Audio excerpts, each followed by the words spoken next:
सीता इनके इस अद्भुत कहानी को आगे बढ़ाते हैं।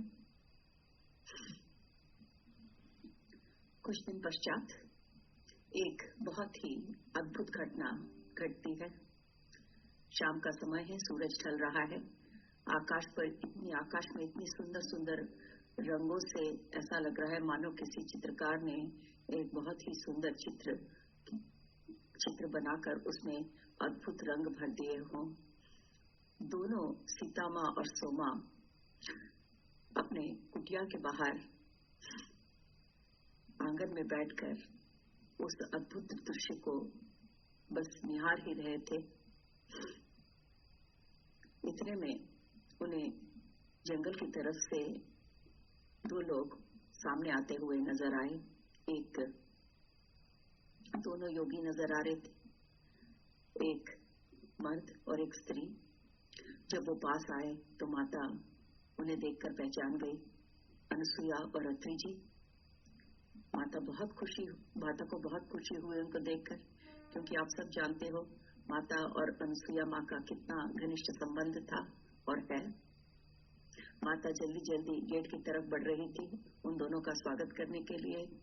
उन्हें लाकर माता अपने बाग में अच्छे से आसन पर उन दोनों को बिठाया और उन्हें अभी जस्ट बिठाया ही था, जब माता अपना सर घुमाकर दूसरी तरफ देखती है तो वहां से जंगल के रास्ते से अरुंधति योगिनी और वशिष्ठ योगी को आते हुए देखती है और उनके पीछे ही ख्याति माँ और भृग महर्षि भी आ रहे हैं।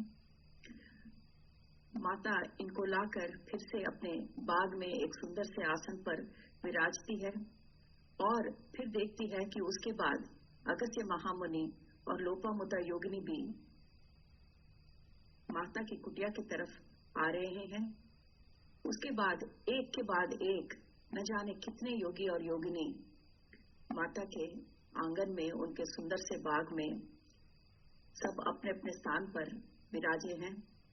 माता को इतना आश्चर्य हो रहा है कि माता ने ये तो एक्सपेक्ट नहीं किया था, पर उनके सारे प्रिय योगी और योगिनी एक ही के बाद एक जंगल के रास्ते से माता के आंगन में आकर आराम से एक के बाद एक उनके पूरे आंगन में सुंदर से बाग में बैठे हुए हैं। माता की समझ में नहीं आ रहा था कि अब मैं क्या करूं। इतने योगी और योगिनी यहाँ पर आए हुए हैं, ये किसके लिए आए हुए हैं। और इधर सोमा सोच रही है कि मैं क्या करूं, क्या मैं इन लोगों के लिए खाना बनाना शुरू करूं। और उन्हें कुछ समझ में नहीं आ रहा था। अभी वो सोच ही रही थी कि मुझे माता से पूछना चाहिए कि क्या करना है। फिर वो देखती है कि आंगन में जितने भी योगी योगिनी बैठे थे बड़े आराम से खुश से बैठे हुए हैं। और फिर वो जंगल की तरफ देखती है और वहां पर वो देखती है कि काफी देवताएं और देवता स्त्री सारे जंगल के मार्ग से माता की कुटिया की तरफ आ रहे हैं। एक के बाद एक देवता बाग में आकर पधार रहे हैं। कुछ लोग झुंड झुंड में आ रहे हैं, 10-11 के झुंड में। माता सबको पहचानती थी, पर सोमा नहीं जानती थी सबको। कुछ को सोमा पहचान पाई, पर सबको नहीं। माता को सब जानते थे। माता ये आते हुए देव देवताओं को सबको प्रणाम करके उन्हें अपने उद्यानवन में ले जाकर एक एक को बिठा रही है। माता के लिए बहुत खुशी का मौका है कि इतने महानुभाव आज माता की कुटिया में सब एक साथ पधारे हैं। फिर सोमा कहती है कि इतने लोग, इतने देवी देवताएं आ गए कि उनके आंगन में अब जगह ही नहीं बची थी। तो बाकी जितने भी देव देवताएं आ रहे थे वो जहां भी जगह मिल रहा था वहां पे कुछ खड़े हुए थे, कुछ बैठे हुए थे। अब उद्यानवन बिल्कुल भर गया था, इसलिए अपने बाग के बाहर भी, कुटिया में जो बाग था उस गेट के बाहर भी देवी देवताओं की कतार लगी हुई है। सब ऐसा लग रहा था मानो किसी का इंतजार कर रहे हैं। धीरे धीरे माता की कुटिया का आंगन, उद्यानवन और गेट के बाहर का स्थल भी पूरा योगी योगिनी देवी देवताओं से भर गया था। कुछ समय पश्चात एक और जोड़ी जंगल से माता की कुटिया की तरफ आती हुई दिखी और सोमा तुरंत पहचान गई, ये तो पार्वती माँ और महादेव ही हैं जिसे मैंने कुछ दिन पहले यहाँ पर देखा था, वो माता के पास आए और माता ने उनको प्रणाम किया। फिर माता धीरे से पार्वती माँ से पूछती है, माता ये सब क्या है, क्यों सब आ रहे हैं? तब पार्वती माँ कहती है, पुत्री, श्री राम ने हमको आह्वानित किया है, श्री राम ने हमको निमंत्रण दिया है, आज तुम्हारा विवाह संपन्न होगा। माता आश्चर्यचकित हो जाती है, मेरा विवाह? मैं तो अतिशीघ्र पृथ्वी छोड़कर जा रही हूँ ना माँ। पुत्री, ये तुम्हारा दैविक विवाह है, दैविक कल्याण है। श्री राम चाहते हैं कि ये जो दिव्य विवाह आपका होने वाला है श्री राम के साथ, वो सारे देवी देवताएं खड़े होकर खुद साक्षात्कार करें उसका। माता बहुत ही संदिग्ध में पड़ जाती है, अपने कपड़ों की तरफ देखती है, क्योंकि उनके कपड़े तो इतने सादगी के कपड़े हैं, क्योंकि वो आश्रम वासिनी थी। पर जैसे ही उनके मन में ये सोच आता है, तो पार्वती माँ माता के जो सादा वेश पोशाक है, उसको एक खूबसूरत दिव्य वस्त्र के रूप में परिवर्तन कर देती है। और देखते देखते माता बहुत ही सुंदर वस्त्र और आभूषण से अलंकृत हो जाती है। उसके बाद पार्वती माँ और महादेव आज उद्यानवन में जाके सबसे आगे वाले कतार में बैठते हैं। उनके बैठते ही वहां पर एक मंच का आयोजन हो जाता है, बड़े चमत्कार के साथ।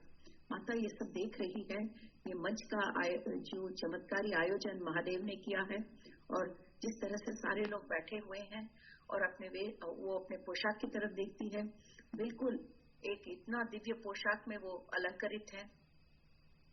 जैसे ही वो गेट की तरफ देखती है, वहां से श्री राम भी कुटिया की तरफ ही आ रहे हैं, और उन्होंने भी बहुत दिव्य अद्भुत वस्त्र पहन रखे हैं।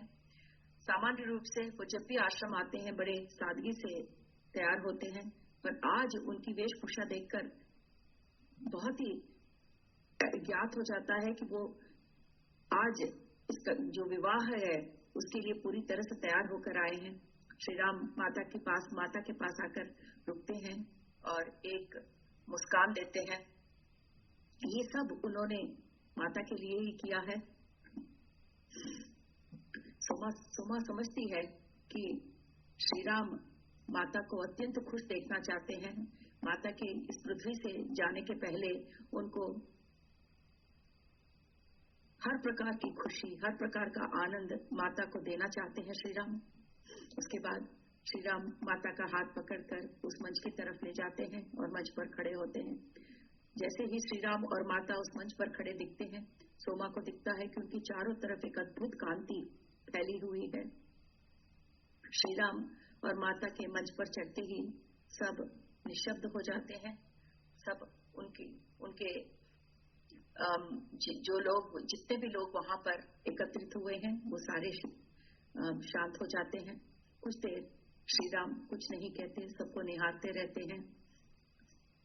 जब श्री राम सबको निहारते हैं तो उनके पास से जो प्रेम का सागर उमड़ता है वो सबको पहुंच जाता है और सब उनके प्रेम का अनुभव करते हैं। फिर श्री राम कहते हैं कि मैंने आप सबको यहाँ पर निमंत्रित किया है ताकि आप सब ये देख सको कि जो प्रेम सीता ने इस सृष्टि में जगाया है, जो प्रेम पूरे सृष्टि में आज भरा हुआ है, वो आप सब दर्शन करें। ये सीता माँ का प्यार ही है जो वसुंधरा माँ को इस मुश्किल समयों में आगे ले जा रहा है।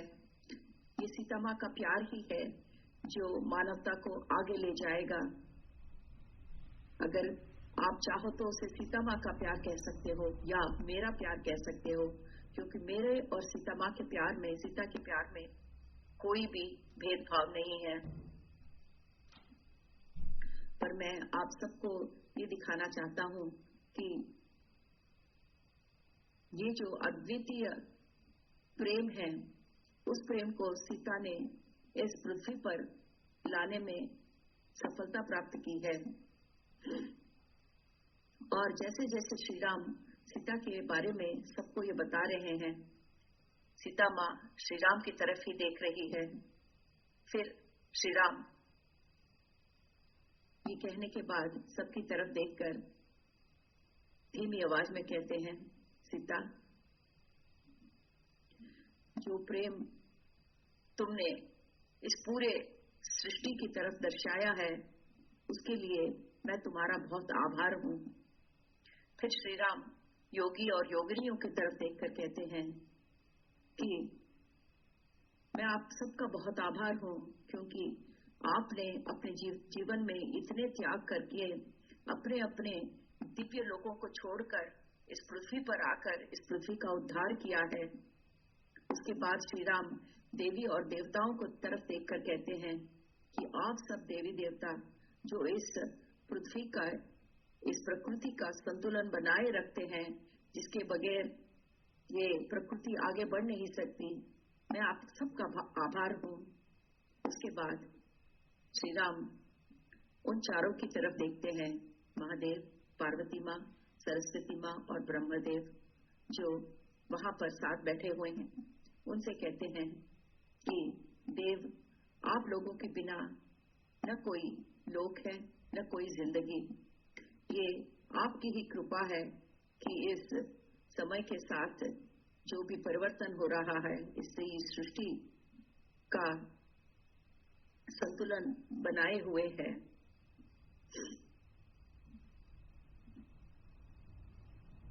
जब श्री राम ये कह रहे हैं तो उनके शरीर से एक अद्भुत कांति फैल रही है। कुछ देर बाद सीता माता की तरफ देखकर कुछ देर वो कुछ कह नहीं पाते। बहुत मुश्किल से जब वो शब्द कहने लगते हैं तो ये कहते हैं कि सीता,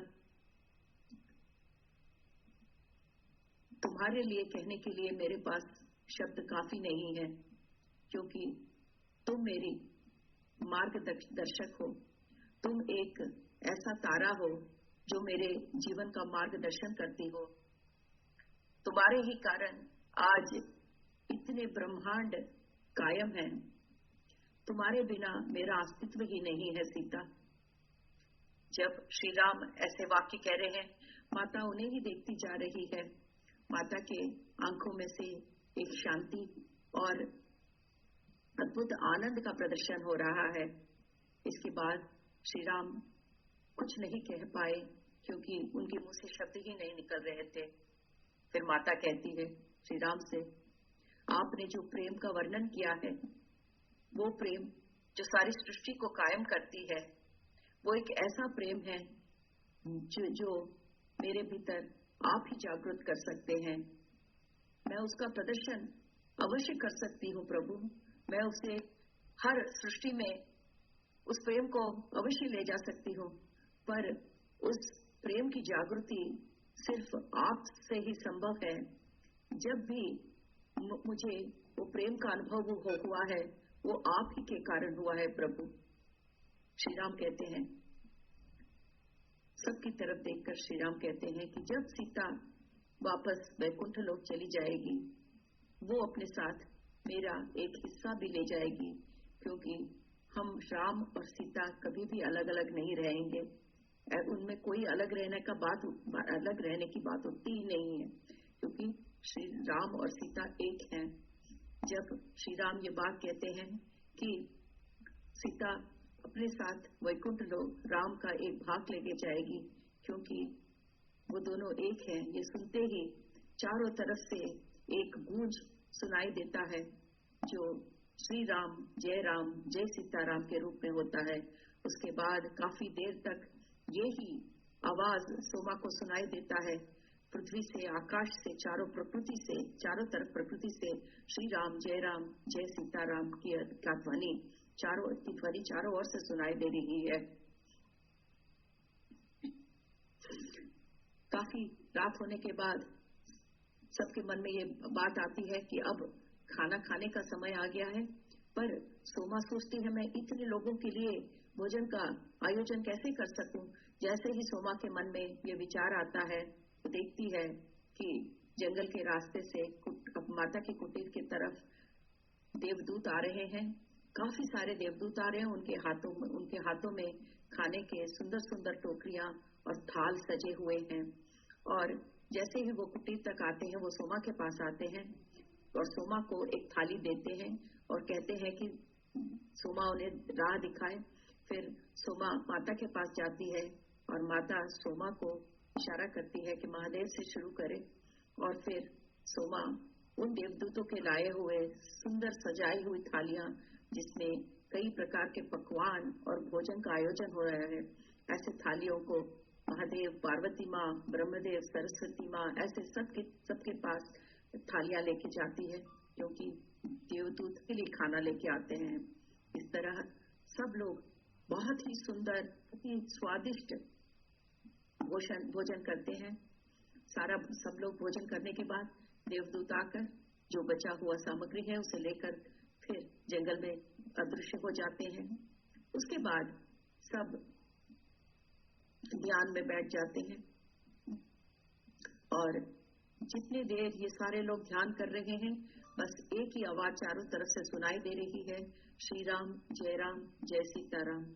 सोमा माता की कुटीर के दरवाजे पर बैठी हुई ये सब देख रही है और जो गूंज सुनाई दे रही है श्री राम, जय सीताराम की, वो इतना मधुर है कि सोमा उसे सुनती हुई ही उसे ये भी नहीं ज्ञात है कि वो नींद में चली जाती है।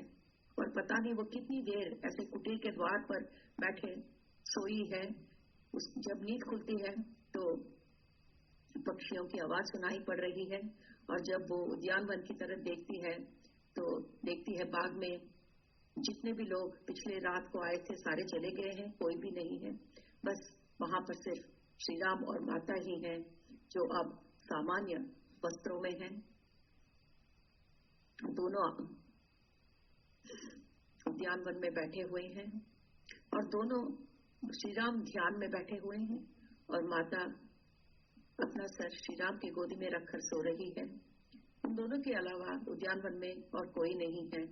सोमा को लगता है कि रात का मैंने जो दृश्य देखा था वो क्या सपना था या सही में हुआ था, क्योंकि इतना सुंदर दृश्य सोमा को अभी भी याद है। फिर कुछ देर पश्चात माता जगकर सोमा के पास आती है और कहती है, मुझे बहुत अत्यंत खुशी है सोमा कि जो भी कुछ रात को हुआ था तुम्हें उसे देखने का मौका मिला। पिछली रात इस पूरे भूमि और यहाँ के जीव राशियों के लिए एक बहुत बड़ा आशीर्वाद था, क्योंकि इतने योगी योगिनी, इतने देवी देवता एक साथ एक जगह पर वसुंधरा माँ पर सम्मेलन करना, ये पृथ्वी माता के लिए बहुत ही अच्छी बात है।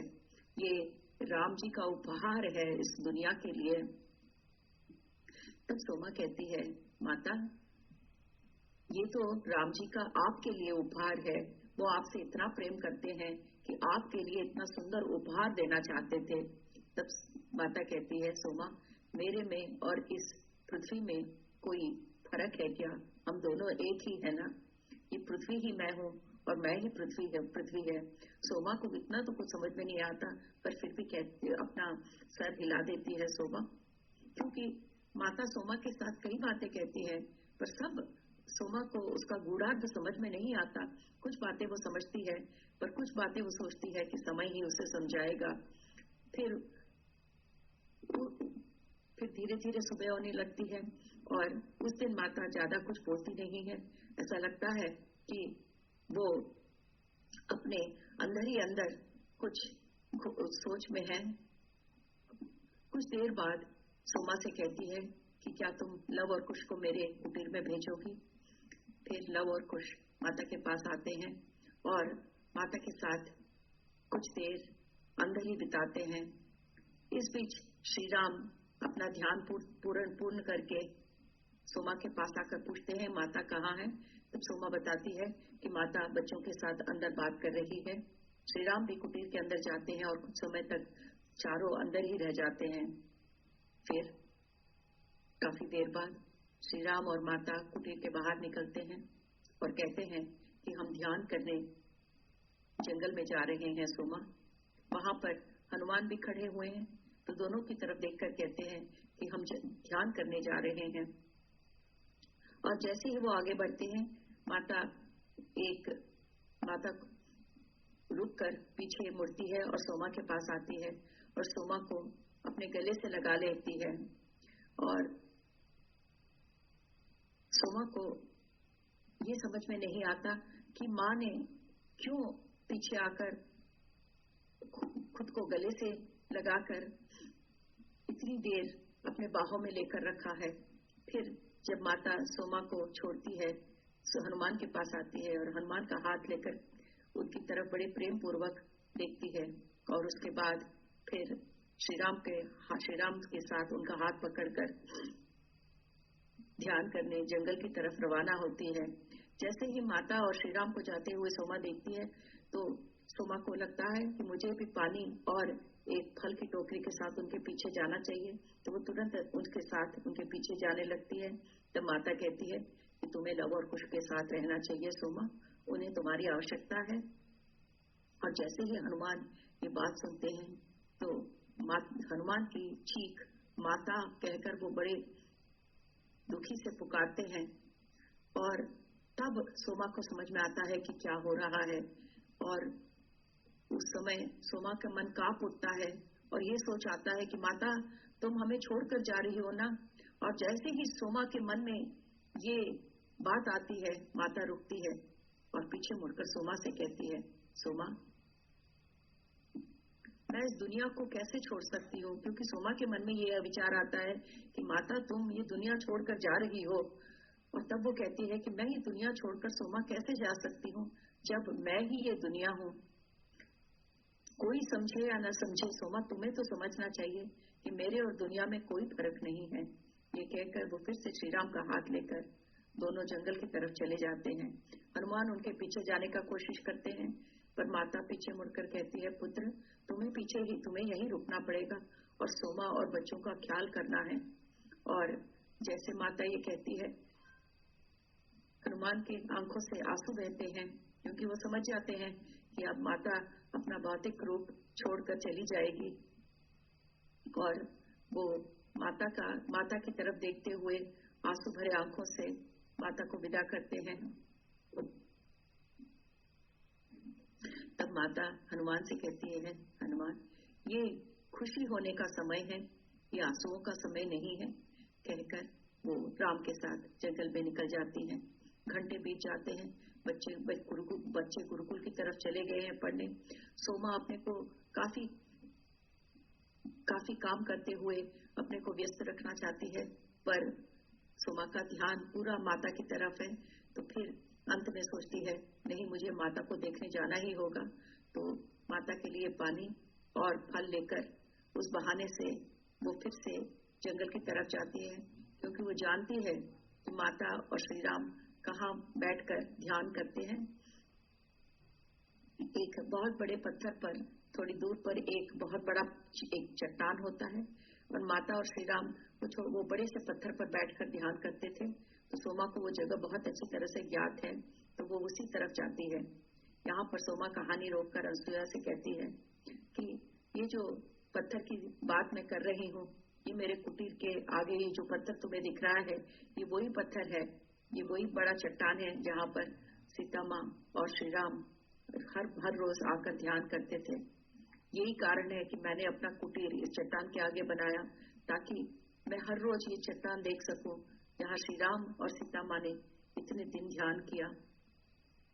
और फिर अपनी कहानी को आगे बढ़ाते हुए सोमा कहती है कि मैं पानी और खाना लेकर श्री राम की तरफ माता की तरफ गई और वहां मैंने उन दोनों को ध्यान में बैठा देखा। जैसे ही मैंने वहां पर पानी और फल की टोकरी रखी, माता ने अपनी आंखें खोली और कहा, सोमा तुम्हारा बहुत बहुत आभार, और मेरे लिए तुमने इतने दिन जितना कुछ किया है उसके लिए बहुत बहुत धन्यवाद।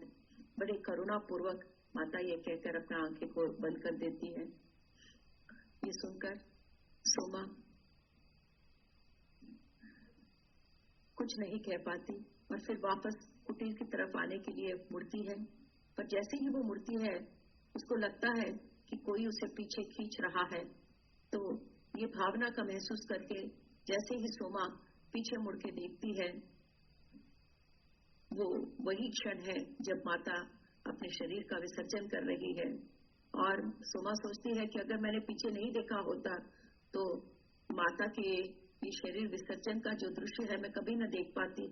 और जैसे ही सोमा मुड़कर माता की तरफ देखती है, एक अद्भुत दृश्य देखती है सोमा।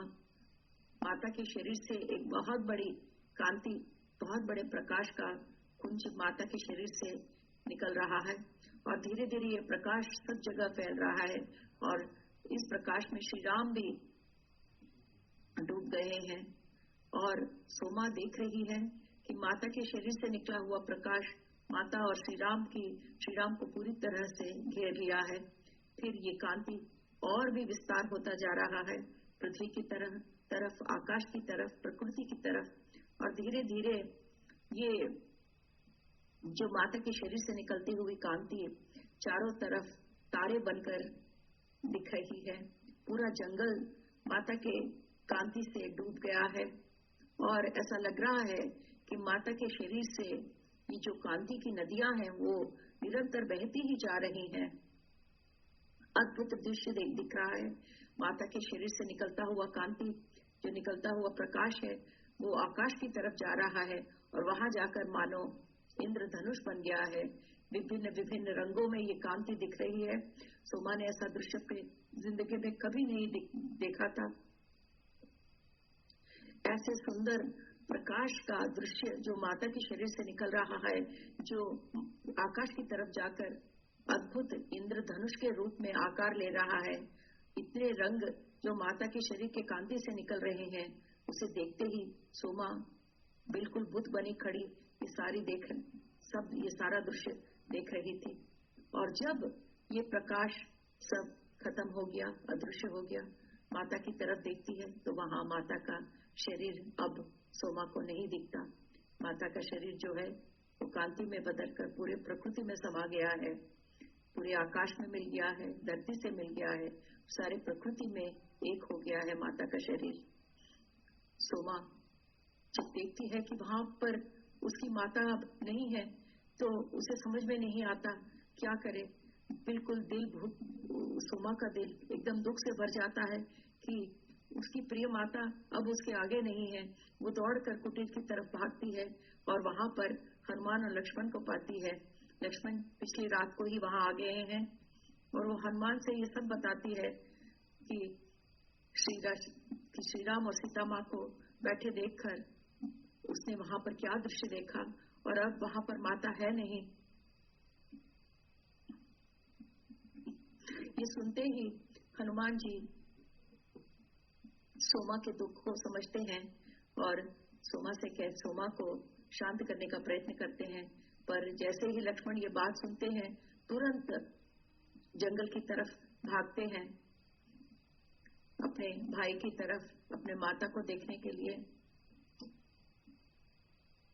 उस रात को लक्ष्मण लौटते नहीं हैं। अगले दिन सुबह श्री राम और लक्ष्मण जंगल से वापस कुटीर की तरफ आते हुए सोमा देखती है और जैसे ही श्री राम को देखती है वो भागकर उनके पैरों पर गिर जाती है और रोने लगती है कि मेरी माता चली गई, मेरी माता मुझे छोड़कर चली गई।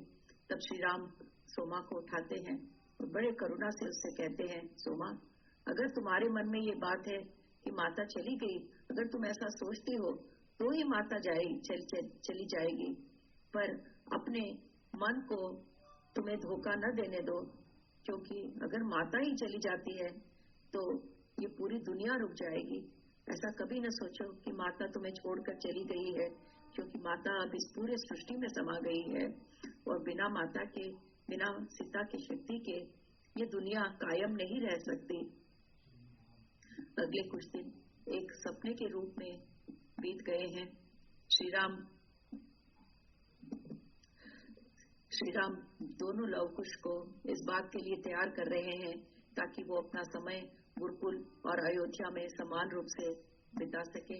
अब वो बड़े हो गए हैं, अब सीता भी अपने भौतिक रूप से चली गई ही हैं, तो अब वो सोच रहे हैं कि धीरे धीरे लव और कुश को अयोध्या के बारे में भी जानना आवश्यक है। सोमा लव और कुश का ख्याल करते हुए आश्रम में ही रुक जाती है। हनुमान अक्सर आकर सोमा को सोमा के पास अक्सर आते हैं और इतने दिन माता का ख्याल सोमा रखती थी। माता के जाने के बाद सोमा बहुत दुखी हो गई है, तो हनुमान आकर उनका ख्याल रखते हैं। ये देखते हैं कि सोमा ने खाना खाया या नहीं, क्योंकि सीता माता ने हनुमान को ये भार सौंपा है कि वो सोमा और लव और कुश का ख्याल रखे। काफी साल बीत जाते हैं। अब कुछ दिनों बाद श्री राम कहते हैं कि अब समय आ गया है कि लव और कुश को अयोध्या ले जाया जाए, और सोमा से कहते हैं कि सोमा तुम भी हमारे साथ चलो। पर सोमा कहती है नहीं प्रभु, मैं ये जगह छोड़कर नहीं आ सकती, क्योंकि यहाँ पर मेरे माता की यादें समाई हुई है। मैं इस जगह को छोड़कर नहीं आ सकती प्रभु। तो श्री राम लव और कुश को लेकर अयोध्या चले जाते हैं। काफी साल बीत जाते हैं। एक दिन ऐसा भी आता है कि अब सोमा को बहुत मुश्किल हो जाता है माता के बिना रहना, क्योंकि वो अब अकेली है और ये सोचती है कि जब माता वनवास पे थी तब तो मैंने दिन काट लिए, क्योंकि जब भी मैं माता को मिस करती थी मेरे पास वो ज्वाला थी जो माता ने बनाए रखा था, मैं उसे उसके द्वारा माता को देखती थी। पर अब ये बात अलग है, माता तो इस पृथ्वी पर ही नहीं है, मुझे अकेले छोड़कर माँ चली गई। और एक दिन सोमा का दुख इतना ज्यादा हो जाता है कि वो जमीन पर गिरकर रोने लगती है और वसुंधरा माँ से कहती है, माँ तुम मेरी माता को लेकर क्यों चली गई? मुझे भी ले जाओ। मेरे माता को ले गई तुम, तो मुझे क्यों नहीं ले जाती? और जब वो फूट फूट कर रोती है तब वहां पर कुछ पदचाप की आवाज सुनाई देती है, और जब वो मुड़कर देखती है तो श्री राम धरती पर गिरे हुए सोमा को उठा रहे हैं। और सोमा को बहुत आश्चर्य होता है कि श्री राम कैसे पहुंच गए हैं। तो श्री राम जी की उनकी खासियत यही है, कोई भी दुख में हो तो वो सहन नहीं कर पाते हैं। उसके बाद अपने बहुत ही करुणा भरी आवाज में वो कहते हैं, सोमा ये तुम्हारे आंखों में अभी भी ये आंसू कैसे? प्रभु मेरी जिंदगी का एक ही मकसद था, सीता माँ की सेवा करना। अब सीता माँ चली गई है। तब श्री राम कहते हैं, चली गई है? ऐसा कैसे कह रही हो सोमा? मैंने उस दिन तुमसे जो कहा था वो तुम्हें याद नहीं है? तब सोमा कहती है, प्रभु याद तो है, पर कैसे? मैं न उन्हें देख सकती हूँ न उनको महसूस कर सकती हूँ, तो मैं कैसे समझूं कि सीता माँ इसी पृथ्वी पर मेरे चारों ओर है? मुझे ये महसूस ही नहीं होता प्रभु। तब श्री राम कहते हैं कि सोमा कभी कभी हमारे आंखों के सामने जो चीज होती है हम मानव उसे देख नहीं पाते हैं। देखो सोमा, अगर तुम देखना चाहो तो अभी अभी देख सकते हो कि सूरज की रोशनी से सीता माँ तुम्हारी तरफ कैसे आ रही है। कितनी सुंदरता से सीता माँ पृथ्वी पे से निकलकर तुम्हारी तरफ आ रही है। तुम्हारे चारों ओर सीता ही है। सोमा अपनी आंखें खोलो और चारों तरफ देखो, तुम्हें सीता ही सीता दिखेगी। तब श्री राम सोमा के पास आकर उसके माथे पर अपना हाथ रखते हैं, और जैसे ही श्री राम अपने हाथों से सोमा का माथा छूते हैं, सोमा को चारों तरफ सीता माँ दिखाई देती है। और जब वो सूरज की तरफ देखती है तो सूरज के किरणों से सीता माँ को देखती है, सूरज के किरणों के बीच सीता माँ को देखती है। और फिर जब पृथ्वी की तरफ देखती है तो सीता माँ को पृथ्वी से बाहर निकलना वो देखती है। अपने चारों ओर बहती हुई हवाओं में वो सीता माँ को देखती है, और तब वो समझ जाती है कि सीता माँ उसके चारों ओर वो सीता माँ के रूप से घिरी हुई है, और जो श्री राम कहते हैं उसको वो अब समझ पाती है। सोमा के साथ कुछ घंटे श्री राम बिताते हैं, और फिर श्री राम के लिए सोमा खाना बनाती है। जब श्री राम कुटिया जब अयोध्या की तरफ रवाना होते हैं, उसके बाद भी सोमा को अब दुख नहीं रहता, क्योंकि सोमा ने देख लिया है कि माता उसकी चारों ओर हमेशा है, तो अब किसका डर, किसके लिए दुख। अब वो यही सोचती है कि जितने दिन मैं इस पृथ्वी पर रहूंगी, ये माता के उपस्थिति की ये जो अनुभूति है वो मेरे मन से कभी भी नहीं जाएगी। और तब आश्रमवासी सोमा से कहते हैं कि तुम यहाँ पर रह सकती हो सोमा। सोमा कहती है नहीं, मैं आश्रम में नहीं रहूंगी। मेरे लिए आप कृपया एक कुटीर बनाइए उस चट्टान के पास जहाँ पर श्री राम और माता ध्यान करते थे। और सोमा अनुसुईया से कहती है, सोमा ये कुटीर मेरे लिए बनाया गया है, इसलिए अब मैं यही रहती हूँ। जब तक श्री राम थे यहाँ पर, श्री राम अपने दोनों बच्चों को, लव और कुश को, हर साल माता की ये जो वो दिन है जब माता अपना शरीर छोड़कर गई थी, उस दिन पर दोनों बच्चों को यहाँ पर लेकर आते हैं। और जब लव और कुश के बेटियां पैदा हुई, वो उन बेटियों के साथ वो लोग यहाँ पर आए। मैंने माता के पोतियों को इन हाथों से उठाया है, जैसा मैंने माता को वचन दिया था कि माता, आपको याद है माता सोमा से कहती है कि मैं अपने पोतियों को उठाने का मौका मुझे नहीं मिलेगा, पर सोमा जब तुम उठाओगी तुम्हारे हाथों से मैं महसूस करूंगी। जब तुम मेरे पोतियों को देखोगी तुम्हारे आंखों से मैं देखूंगी। तो यही बताती है कि श्री राम यहाँ पर अपने पोतियों को लेकर आए थे, और जैसा मैंने माता को वचन दिया था, मैंने उन पोतियों को अपने हाथों में उठाया। पर जब से श्री राम इस दुनिया छोड़कर चले गए हैं, मुझे लव और कुश ज्यादा दिखते नहीं हैं। और फिर सोमा कहती है कि ये बात का ज्ञात कि श्री राम शरीर छोड़कर चले गए हैं, ये बात मुझे हनुमान ने बताया है।